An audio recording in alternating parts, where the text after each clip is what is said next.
got 5 minutes to solve these quadratic equations and inequalities. Go. I don't get it.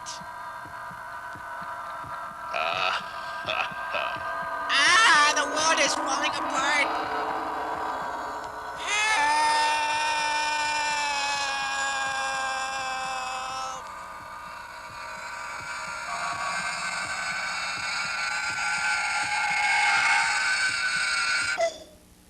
You rang?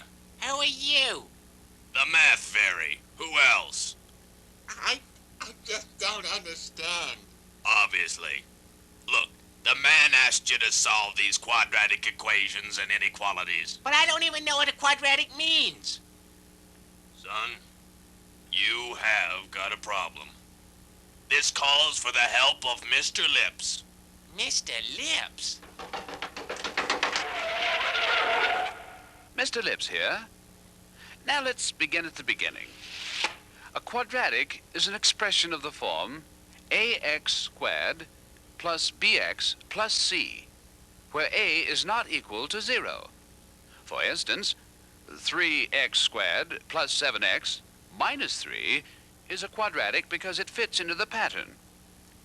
ax squared plus bx plus c. When we talk about the quadratic equation, we're talking about ax squared plus bx plus c equal 0. Remember, an equation is a mathematical sentence with an equal sign between two expressions. When we talk about a quadratic inequality, we refer to a mathematical sentence with one of these 4 symbols: greater than, less than, greater than or equal to, or less than or equal to. Gee, that's neat, Mr. Lips, but what does that have to do with the 5 problems? Well, looking closely at the 5 problems, we find that the left member of each is the same quadratic.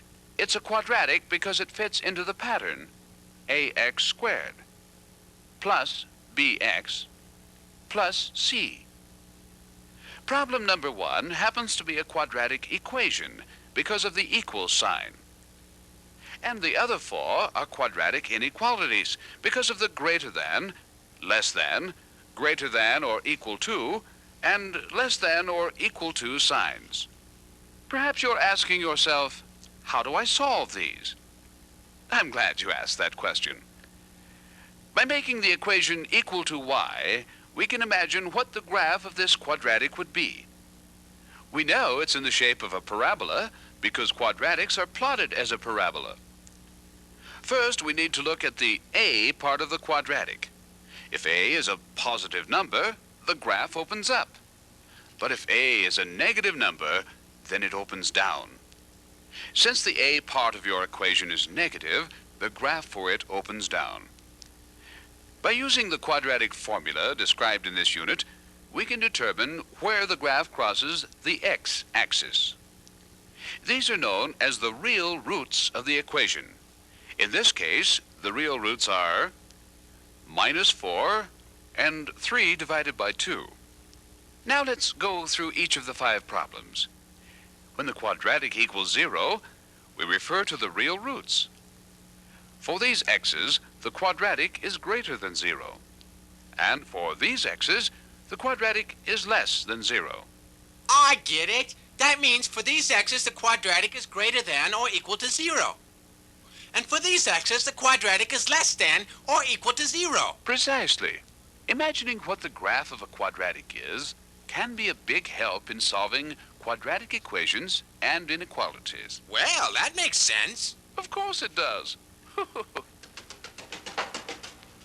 See you later, honey.